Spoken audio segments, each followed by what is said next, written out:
Yeah, this is natural selection 2. Now, in this presentation, I'm going to keep it very informal. I'm going to try and cover 3 main points about this game at the start. I'm then going to run through a playthrough of the game, an example of some gameplay, and then what I really want to do is open it up to the floor to questions, because this game is kind of coming out of nowhere. We don't have a marketing budget, so not a lot of people know about us, and that means usually when we go up and we put trailers up and I start blabbing on a lot about the game, people go, oh, that's great, but what the hell is going on? So you guys know what you want to know better than I do. So I'll try to keep the formal section of it relatively short so we can move on to some interrogation. But the first point to make about this game is it is a shooter strategy game. What the hell do I mean by that? Well, in that trailer, most of it was, gratuitous violence. Aliens going at things, views through the mouth. It looked really intense. There were guns, there was shooting, a lot of traditional first-person stuff, hopefully mixed up with a lot of new stuff as well. But there were 2 shots in there that might have been a little bit unexpected, and those were the shots of the player playing in the real-time strategy view. And that is what this screenshot is right here. So this screenshot is from the commander view. And it looks like a lot of real-time strategy games. Hopefully it looks a bit unique too. There's a mini-map in the bottom left. In the bottom right, we've got things to build, technology to research. We've got a selected unit box here. Various notifications on the right. So traditional RTS elements in there. But crucially, this guy, and I'm going to watch out for that in future, as my microphone falls off my ear as well. Great start. Is all of those guys you see there, they're all real human players playing in a multiplayer game. They're actually in the game, and every unit you order around in this game, apart from some minor non-player characters such as that yellow building robot on the left there, are all real players playing with you in that real-time strategy game. That is the key point about this game. And the other is that it is completely asymmetrical. And a lot of people, when they first see this game, such as out there on the show floor, if you're kind enough to come and say hello to us at our booth, we found it's often because you've seen this view, which is the view through the skulk's mouth, the skulk being the basic alien life form that everyone starts off. And we do see through the mouth, because why wouldn't you want to see through your mouth when you're biting people? So that's the kind of asymmetrical kick there. So both these teams are so different that some people choose to just play on one because they love it so much. Some people choose to play on both. Some people, they might fully understand how to play Marines but not understand how to play aliens at all, because that's just the nature of it, because they are so different. And to round it home, I'm going to actually Alt-Tab into our unfinished indie game live on stage, which is always a risky thing to do, but I'm going to do it anyway. To show you just what I mean about asymmetry. Looks like it's working. No one move, okay? It's cool. Alt-tabbing? No, never. Any developers in the audience, never do this. It'll just always cause pain. All right, I'm on the ceiling, and I'm playing with a touchpad, so give me a break. But I'm on the ceiling, I'm running around on the ceiling in this generator room, and we'll come back to this room later on for some more fun. But this is an alien hive, where we've got some stuff on the ground, we've got some whip structures, shift structures, various things to give us various technology and abilities. And it's green and gooey, and it's basically an alien area. And if we move outside, you'll see this green goo starts to fall off. This is no longer our territory. And it definitely looks nothing like a Marine first-person game. There are 5... Don't you do that. There are 5 alien classes to choose from on the alien side. You can see up the top we've got the Skulk that I'm playing as, the Gorge, which is like a combat engineer class, the Lurk, a flying alien, the Fade, a sort of assassin alien, and the Onos, which is a giant beast of an alien. And I'm going to evolve this, and I'm actually going to customize it as well. I'm going to give myself some armor, and I can only give myself armor because I've only got 1 hive. I'm going to evolve that for you live there, and heartbeat sounds. So, nothing like a traditional first-person shooter. But you saw already in that trailer that, we had the standard rifle on the right, all that kind of standard stuff for the Marines. So that's how different it is. And once this egg finishes evolving into this creature, I will do something else, which is a little bit different in this game. You don't often see in multiplayer games, especially ones like us that want to be competitive. Here we go. So I am a Fade now. And I can blink around, so you might have noticed the Skulk's movement method was to get all over the ceilings. The Fade's is to blink in and out of existence.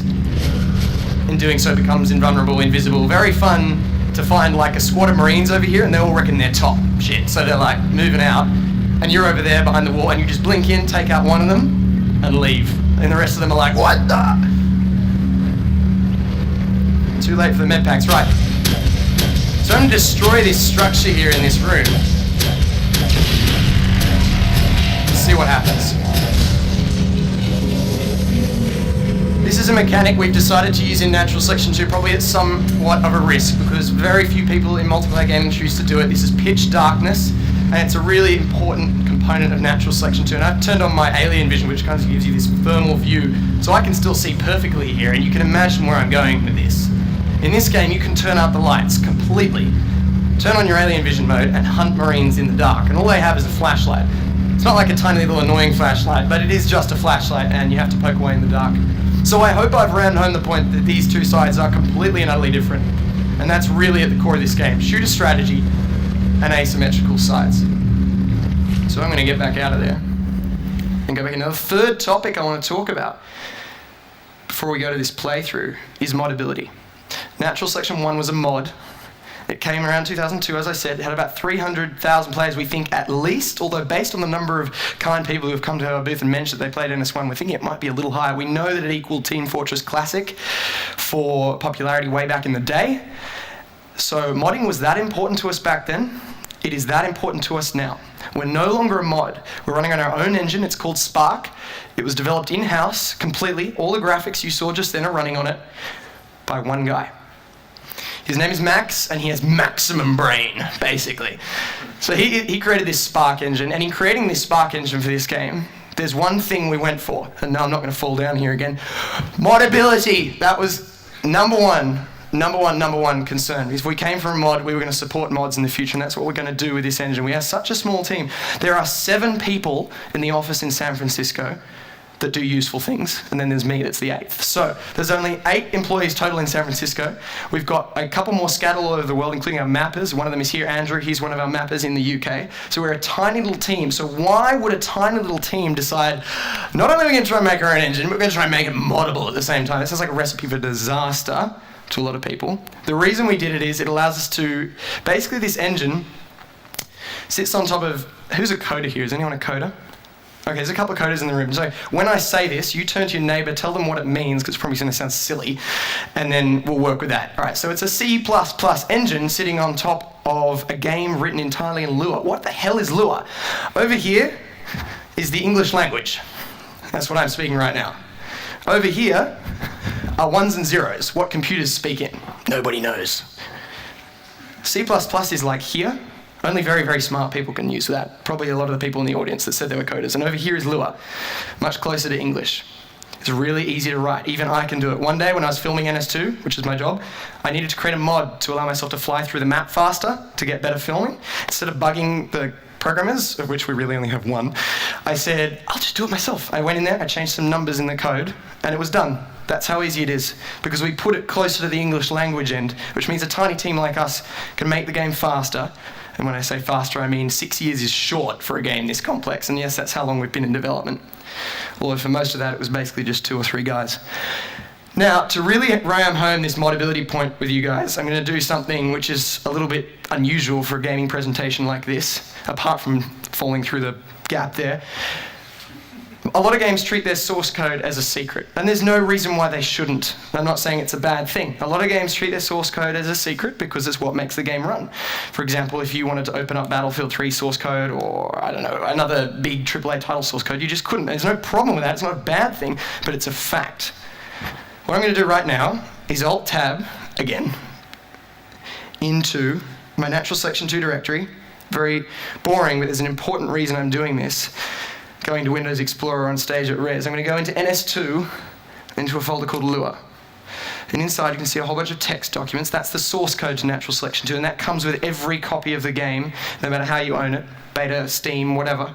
That comes with the game for free, and not only can you just open it in Notepad and mess around with it, copy it, do what the hell you want with it, we also include all our tools that we use to make the game. For example, this is called Decoder, and this is a tool we use to program the game. And some very intelligent person, probably Brian back home, has written things like init mix-in self-infestation, whatever. That is the game's source code. It's right there for you to to do whatever you want. Maybe you have friends you want to make a mod with. Maybe you think our game sucks, but you could improve on it. You can. That's the point. That's why we do this.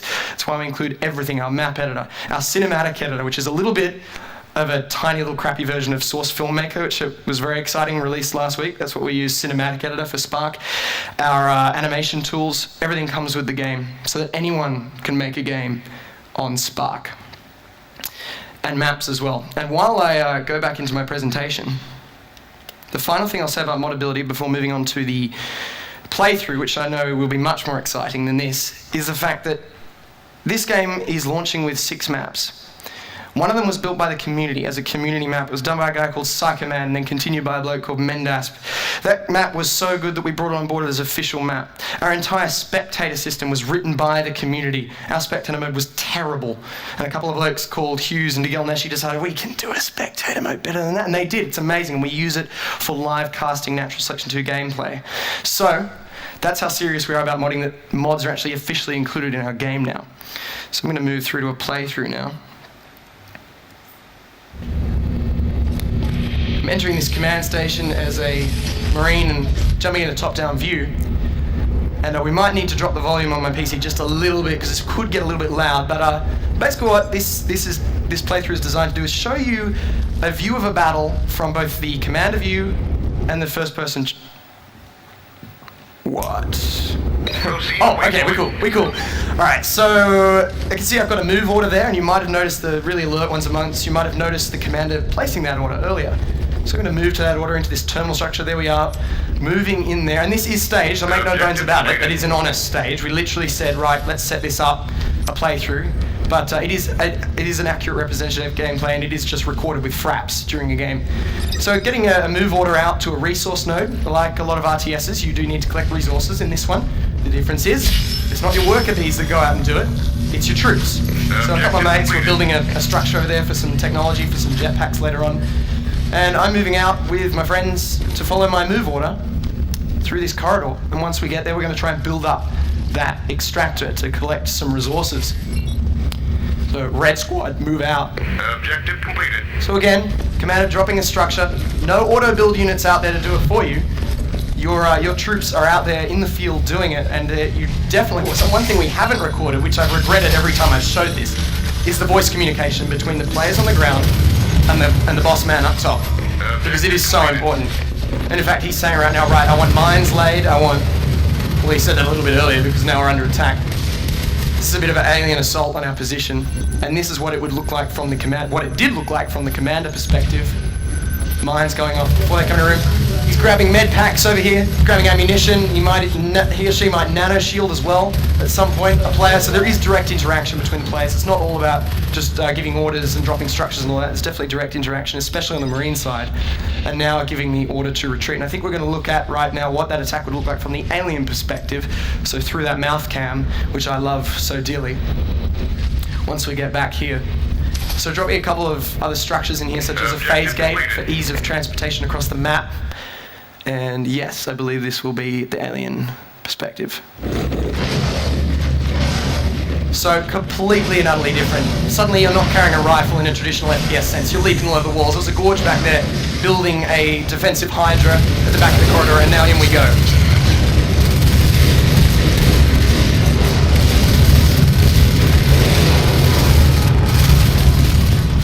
Before I'm killed. I actually killed someone in that playthrough, and our lead playtester in here, Scott, he's probably thinking, wow, you actually killed someone, that's so funny, he never does that. But I'm going to continue this now to show you what's going to happen afterwards, and what we said was, right, well, if they're going to punch us in the eye, we'll go and kill their hive. We're going to try and hunt their hive and eliminate it. So moving back into this room, where, if you recall, the commander had dropped a couple more structures. For example, my mates are building a phase gate over there, and I'm buying myself a flamethrower, because why not, right? You want a flamethrower if you're going to deal with the alien threat. So building the phase gate up, and we're going to go through it.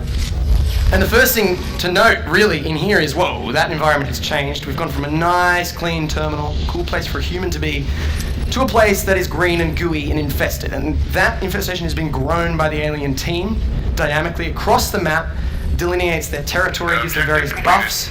And so it's definitely although you can't see it up there because of the fog of war, obviously, real-time strategy, staple that. So this blue squad's going to move out. and I'm going to burn some stuff up. So this area, as we move through it, is going to look really gooey and gross. But if the Marine team is successful here and takes this area back, they can burn away all this infestation, destroy the cysts that grow it, and eventually make the area look pristine again and build their own base inside. And so back and forth the battle can go. And if you incorporate the power nodes, the cutting the lights, you can see that these rooms can change throughout the battle. So from the commander view, another frenetic battle, this is what it looks like when you've got your troops on the ground and you're trying to guide them and lead them into battle. And I'm just running around trying to flame things because if I tried to aim a rifle, it wouldn't end well. But that's the alien hive structure that we are trying to kill. And then Onos, which is the big bad guy on my shirt, is the one that killed me. So I believe that's it for that playthrough. It is indeed. So, time for that social networking thing, because all the cool kids do that. Natural Selection 2 on Facebook and NS2 on Twitter, at NS2 on Twitter, where you can find out more information about this. We do tweet and Facebook very regularly, often quite stupidly. For example, if you've been watching our Twitter today, you would have seen me dive into the ocean out there yesterday, which was very, very bad idea. So that's the kind of studio we are. We're very open with what we're doing, even our swimming plans. So if you are going to follow us on this media, know that you're not just getting some annoying PR guy's thing. I know, I'm that annoying. But other people apart from me in the studio do actually post. So it's something we do like to push because it is really an honest feed for us.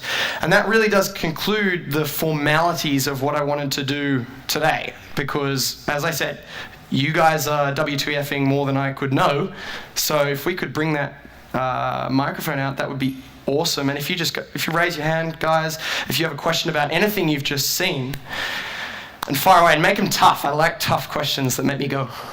Oh, sorry, this one's pretty simple. The lights out mechanic, which I think is absolutely awesome, by the way. Will the commander of the Marines still be able to give orders? Or will it be like fog of war if the lights are turned out?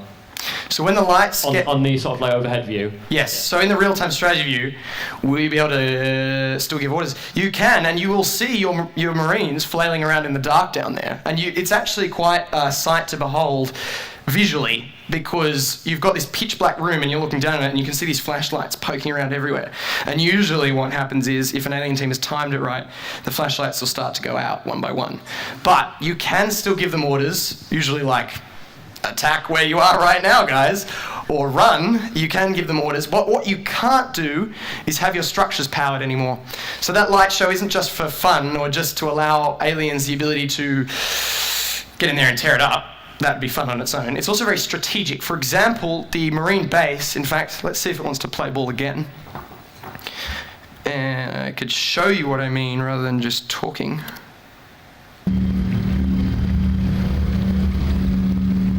We're cool? I think we're cool. All right. So I'm just gonna... No, it's gonna want to sit for a while.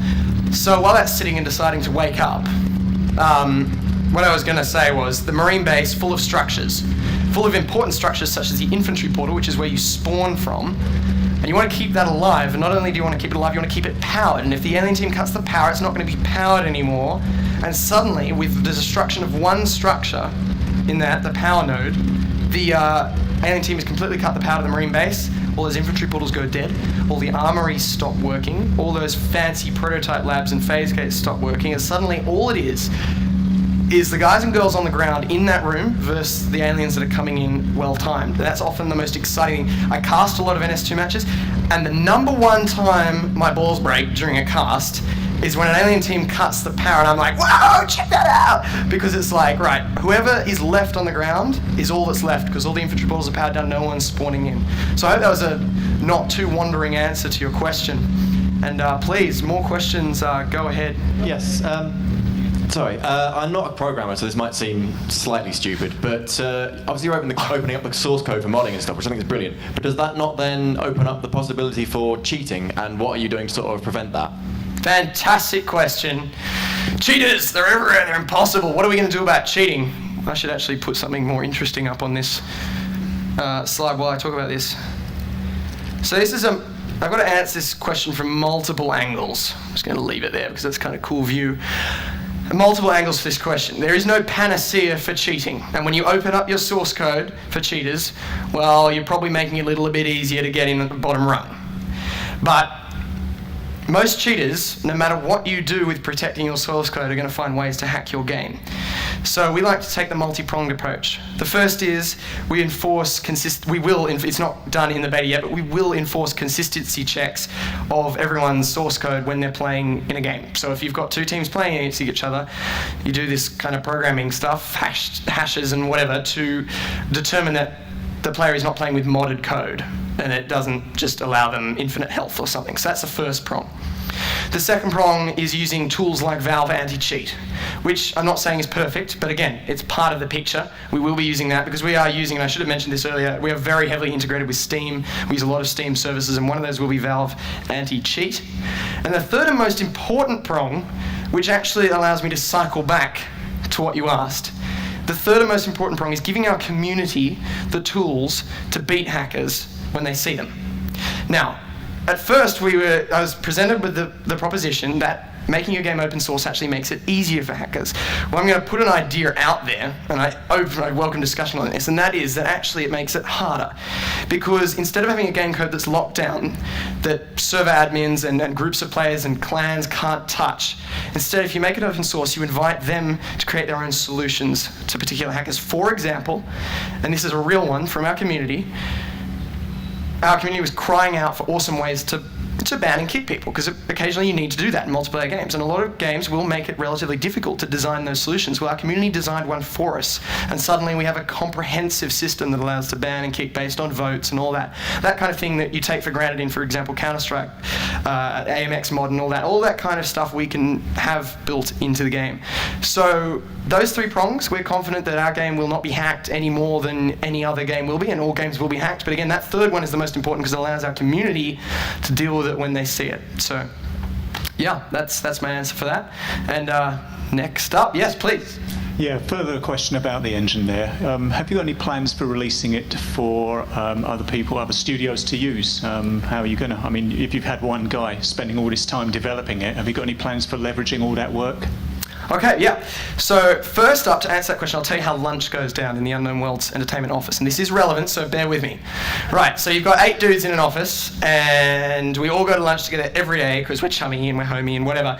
But we always talk about where the game's going, what we want to do with the game, what awesome features we want, where do we want the business to go in 10 years' time, where do we want it to be? And one of the discussions we often have is, hey, what if other studios could use the engine that we've built? And as 8 dudes, we go, that would take a lot of time, far out. Can we really support that? Can we be a tech company? Can we be someone like Unreal that has hundreds of sports stuff just for people to want to use their engine? So the answer to you is, we don't have specific plans, but we're very, very open to the idea. And we know that this tech is very, very accessible. We know that it's really easy to mod this, and therefore it's actually easy to make games for it as well. And if you are someone out there who wants to make a video game, or knows a friend that wants to make a video game, maybe you like drawing and need a programmer, etc., etc., maybe at uni and you want it for a project for computer science or something like that, have a look at this engine, because this engine, and we hope to do this, will be offered to studios and individuals at what we hope will be a very, very, very competitive price, if there's even a price at all, because we just want this to be something that, we wanted this when we started because we wanted an engine we could quickly build a big game on. And so we want that to be out there. And as long as you're not planning to sell the game, which is, I think, might have been what your question was, that a studio would want to sell a game. If you don't want to sell a game, you can build whatever the hell game you want on it. You don't need to talk to us. So, yeah, if you wanted to sell a game, sure, talk to us. And we'd love to have that chat, because most of all, we'd love to talk to a fellow tiny little developer that understands what we're going through. So, next question. Has anyone got the mic? Because otherwise I'm happy to take it from the floor. Sorry, it's coming. Okay. Hi, in games I've played, a lot of the time the Marines sort of spam structures around the power nodes. Is that going to be kept in as a viable tactic, or might it be changed? Tricky question, balanced questions, because I could say to you, that's terrible. Structures, yes, we'll put a radius around the power node or something that doesn't allow it to be done. But the example I like to give is the supply depot in StarCraft 2. Initially, it's not a wall-in structure. Its purpose is not at first glance to be a wall-in structure, but people use it for one just because it happens to fill that role. But you are making a sacrifice when you do it. You're putting your supply depots at the front, for example, for initial wall-in. They might be destroyed. You've lost the res. You've been set back. What we'd prefer to happen was that kind of wall-in becomes a trade-off, and you've suddenly put, I mean, you'd need 2 or 3 armories around that thing. You've done that. You've spent 30 resources to do that. Now you're going to have shotguns slower, and thus the balance swings back towards the aliens. So it's a very complex question. And basically, whenever there's something little like that, that's a little annoyance in the game, you know, doing that, we'd like to think that eventually, and we're not saying it's done now, eventually it will be balanced out in a more broad way than just banning things or putting hard limits, though sometimes you definitely do need to do that. Yes. You're mentioning community a lot and how the community is going to make the game really good and stuff. And with the commander sort of setup you got here, it reminds me a lot of a game called Nuclear Dawn. I don't know if you've heard of it. That game's basically just bombed and barely anyone plays it anymore. It's probably like one server playing. And when you join a game like that, if the commander sucks, yeah. If the commander sucks, then you've already lost the game because the commander is the guy who's, you know, sending out all the units, putting the resources down. And my major concern of a game like this is that if you join a game and the commander's shit, basically, then you've screwed up, and it's not going to be any fun for the team that's losing. Yeah. So I don't know if it's really a question, but how do you think this game's going to differ from like suffering the same fate as Nuclear Dawn, which barely anyone plays anymore? Firstly, I'm sure you're exaggerating that. I personally didn't play it, but I did hear. Obviously, a lot of people in our office did look at it because it's always awesome to see someone else doing that real-time strategy first-person shooter thing. And whether or not your example is true, it has hinted on the fact that this is a really hard genre to crack, doing this combination genre. It's not easy, and one of the big reasons is, as you've very clearly pointed out, if your commander is terrible, you will likely lose the round. So again, multiple solutions to this problem, because just because something is hard to make happen, just because it's not easy to make a game work like this, doesn't mean it's a bad concept. It might actually mean it's a very rewarding concept, and it just is a little bit harder to make it work. So the prongs, I'll come back to my prongs. I need like a trident or something on stage. I don't think there's 3 this time. There might be 2, but I can't promise that. The first is that we want to have at least a basic tutorial system in the game that shows a commander basically what's up. And we've thrown ideas around the office for these little comedy things like how not to command and silly things like that to give people a basic idea of what's going on. Whether or not we can have a full tutorial system in the game, we have 2 months to finish it, and doing something like that requires lots of very, very, very, very intelligent coders, and we have some very, very intelligent coders, but not many of them. So whether we can do that, not quite sure. There will definitely be a basic tutorial system in the game. The second is we're focusing very heavily on making the commander system intuitive for new players at first, and again, we're still in the beta, so we're not quite there yet, but as we move into this polish phase, we're definitely trying very hard to do that. The third, which is the most important one, and I've just had a massive mind blank on it. Yes, got it. Is giving the community, again, this comes back to the cheating thing, giving the community the tools to deal with this problem when it occurs. Now, the first is a basic vote out. It's not the greatest thing, but you have to have it. You can just simple majority someone out of the command station. If, for example, I go down into this hive at the start of the game, and at the start of the game, in fact, let me show you the start of a game. I think I can do that if I just run some little sheets here. So when you do start a game, you'll spawn next to your hive, or if you're a marine command station, you literally just, whoever's first in runs in and gets it.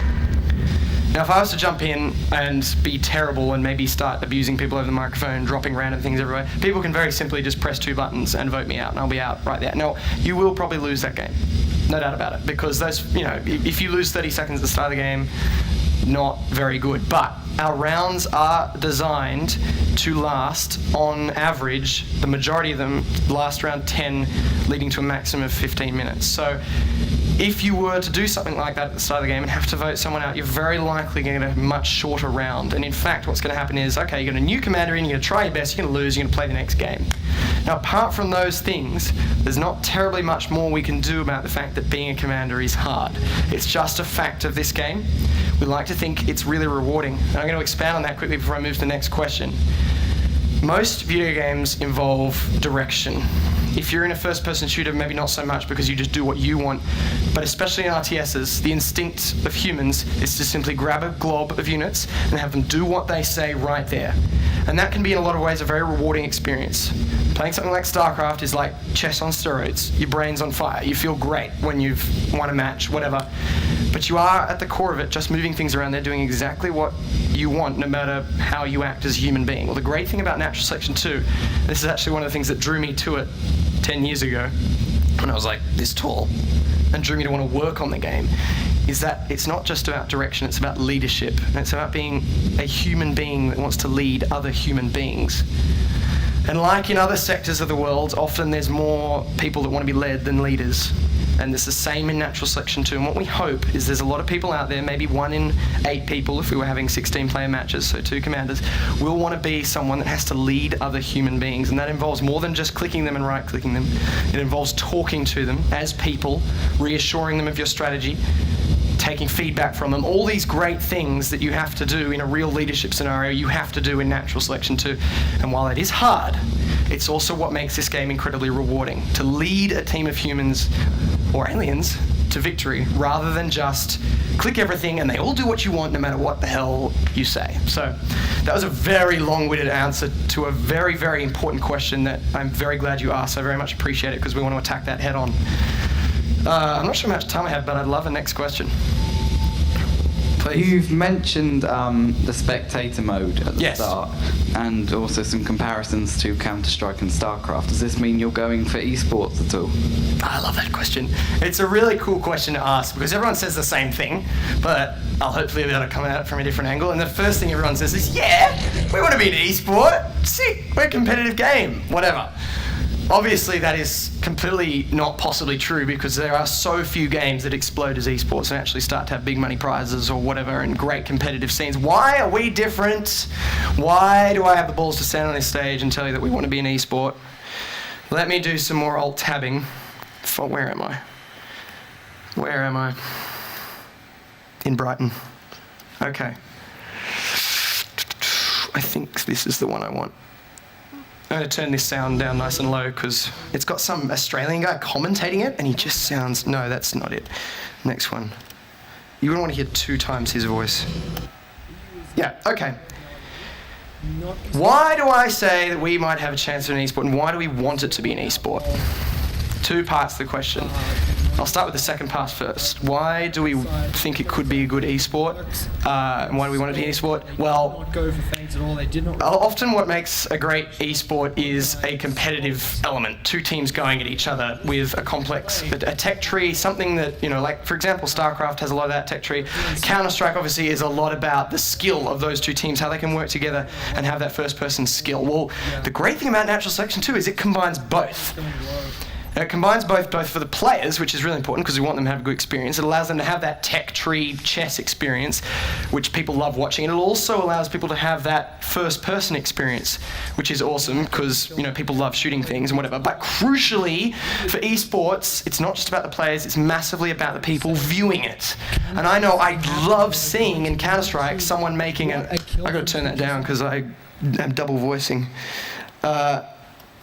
I love seeing it when someone makes an awesome headshot from all the way across the map and they've won the game and it's huge and the crowd goes wild and whatever. I love seeing in StarCraft when someone outfoxes someone and has the right unit composition. They've totally blown the other guy away. They've got no idea what was coming and it's just beautiful. You can get both in Natural Selection 2. That's the key. You can have someone like, who's a really good player, Sabahel here. You can have her make some awesome kill on an alien coming through this event. In fact, it looks like she was trying to do it to this guy Mendas right here. She could make that kill, and me as the commentator, I go, wow, did you see that was an amazing kill? Did you see how she hit the skulk off her and killed it, and it's just awesome. And at the same time, I can say, right, strategically, on the minimap here, it looks like the Marines are focusing on this area of the map, and the aliens are focusing on this area. We can see an alien spread of resource towers down this side. Looks like the Marines are going for some jetpacks. So they're both in the same game, both those awesome esport elements. And then the spectator mode, you can see, now this is really rough. This was done by our community entirely. You can see it's got on the left-hand side there some stuff like health, what life form the player is, what weapon they have. There's a mini-map. There's some great functional stuff there, although obviously it's not very pretty compared to something like StarCraft up there, telling you what's going on up there. And so the spectator mode allows you to be in there, and crucially, as an esport, you need to have that. There's a lot of games that want to be an esport, but they didn't have a spectator mode. How can someone like MLG pull a massive 1 million-person viewership if it's got no spectator mode? They can't. That's why we've got one. It's in, and it's getting better every day because of our community, because they're modding it, and it's just awesome. And Hughes and DeGelneshi, I love you. Oops, I said that in public. Right. And then, all right, I know I'm driving this question on way too long, but the final part is, okay, so you've got a spectator mode. That's cool. And you've got some pretty interesting gameplay that could make for a good esport. But then what? Well, answer. We're not waiting for an invitation to be an esport. We're not waiting for someone like MLG or ESL to say to us, you guys got a right game. We'll put up a prize for you. Give us $400,000 and we'll put up a huge cup and your game will be forever beautiful and successful. Instead, we're just doing it. Now, it does ebb and flow with the quality of our beta, which does go up and down in terms of balance, but we already have competitive teams playing this game on a regular basis. Great source of feedback for us. We already cast them. On twitch.tv/naturalsection2, you can see live cast competitive gameplay, which is very exciting. I really encourage you to sub to that Twitch channel if you can, and see competitive gameplay. There's a channel called Natural Section 2 HD on YouTube, which has over 400, probably now, 300 or 400 competitive games on it that have been played in Natural Section 2 already before it was even finished. So, can we be an esport? Do we want to be an esport? Absolutely yes, and I could ramble upon that for 4 hours, and you guys would be like throwing me off the stage. So, yes, please, next question. Maybe one more. One more, okay. Final question. Ooh, eeny, meeny, miny, mo. I don't get to pick, you've got to ask the person at the back. Thanks. You said a while ago that you sort of wanted anyone could be a commander, you just the first person there. Was that a conscious design decision that anyone you could just go in a command role, or did you consider, only allowing certain skilled players, that only they can be a commander? It's a tricky question. It probably comes round to, do you have a persistent system that allows players to have their stats tracked, have ranks, etc.? Well, at the moment, we don't have such a system. We're very traditional in that. Anyone that joins a Natural Section 2 game is the complete equal of anyone else that joins. There's no weapons unlocks. There's nothing like that. You are always on equal footing with the player next to you, and you always have the same weapons that they will have. It's all down to skill. Now, with the commander, it's tricky, because one, we'd need that system, and we don't. So, was it just a decision that we made purely because we didn't want to? No, it's also we would need a persistent system, which we hope to have one day just for stat tracking, not for like weapon unlocks and stuff. But we don't have that, so we can't do it. Maybe we can in future, slightly after version 1, who knows. But why? Instinctively, I'd say we probably won't, just because, everyone in this room is going to have to have had a challenge in life. It's going to be tough. Maybe there was a huge exam and you didn't think you were going to do it, you aced it, or everyone's got a huge challenge they've got to go through. Now, if you're going to command in Natural Section 2, it's going to be a huge challenge the first time, but you're going to have to do it at some point. Now, if you're a new player, whether you've played 10 rounds or 1, you're going to have the same problem. Commanding is new and it is hard. So we just want to let people dive into the deep end and go for that challenge like we've all had to do, and just dive in and do it instead of waiting for it to happen. We want them to be able to do that when they feel ready. And if they feel ready after 2 rounds, well, maybe they are, and we're not going to tell them they're not. So freedom of choice to the players. And again, there will be, as comes back to this awesome question at the front, there will be multiple ways we're going to have to deal with the fact that commanding is hard. And I'll close out that question by saying again that just because something is hard doesn't mean that it's a bad piece of gameplay. It might mean that it's actually more rewarding, and it is beholden to the studio and hopefully the community behind them to put it together in a way that is good and allows it to happen. So I think that's it. So I've got to close out, and really to round that point home, that was a competitive game. Sorry, I probably forgot to mention that. You're on stage, you forget the most obvious stuff. That's a competitive game being played between these 2 teams that's been running in the background. So we are serious about that. So guys, again, our community is everything. Just to close out, if you'd like to get involved with us, you can. The game is not finished, but you can get into the beta at naturalsection2.com if you want to. It's $35 at the moment. We haven't settled on a final price point for the game. It will be on Steam, though, at the very end of summer. As I said, we're going to milk that. for as much as we can, because we have to be honest, we are a small studio. Please jump on Twitter and have us a follow, because you will see a lot of cool stuff, and Facebook as well. You might even see some silly dude jumping into the ocean here. Actually, don't watch that. What was I thinking? But yeah, everyone's built this, our community's built this game, and even I only came on as an accountant until 4 months ago. So yeah, and our most recent hire was a community member who's a programmer. So it's everything to us, and we'd love you guys to join in the discussion as we try to finish this game. Thank you very much for having me.